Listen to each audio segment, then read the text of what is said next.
പരാതി പറയുന്നത് പോലെ ബോറായിട്ടൊരു കാര്യമില്ല. എനിക്കത് കിട്ടിയില്ല, ഇത് കിട്ടിയില്ല, എന്നെ നോക്കിയില്ല, എനിക്ക് മറ്റൊരു സൗകര്യം കിട്ടിയില്ല. ഇതൊക്കെ വാസ്തവത്തിൽ ഒന്നാമത്തെ എനിക്ക് തോന്നൽ എന്താണെന്നറിയോ? ഇപ്പം ഞാനൊരു ബഡായി പറയാനെന്ന് നിങ്ങൾക്ക് തോന്നുന്നുണ്ടാവും. എൻ്റെ ഒരു തോന്നൽ വളരെ കുട്ടിക്കാലത്തുള്ളൊരു തോന്നലാണ്. നമുക്ക് വേണ്ടി ജീവിച്ചാൽ നന്നാവില്ല.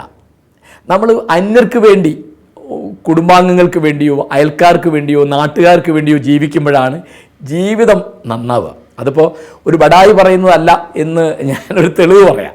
എന്നുവെച്ചാൽ ഇപ്പോൾ നിങ്ങൾ മാത്രമേ ഉള്ളൂ വീട്ടിൽ, അപ്പം നിങ്ങൾ ചോറുണ്ടാക്കണം, അല്ലെങ്കിൽ ചോറുണ്ടാക്കിയിട്ടുണ്ട്, അപ്പോൾ അതിനൊരു കറി മതി എന്ന് വയ്ക്കും.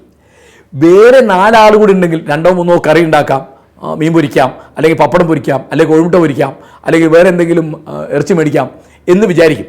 അപ്പം നമ്മളെപ്പോഴും നമ്മൾ മാത്രമാകുമ്പോൾ കഴിയുന്നത്ര ചുരുങ്ങും. എല്ലാവർക്കും അറിയുന്നതാണത്. നമ്മൾ മാത്രമാകുമ്പോൾ നമ്മളിപ്പോൾ അത് മതി, ഇപ്പോൾ ഒരു ചായ മതി, രാവിലെ ഉച്ചയ്ക്ക് ഊണ് കഴിക്കാമല്ലോ എന്ന് വിചാരിക്കും.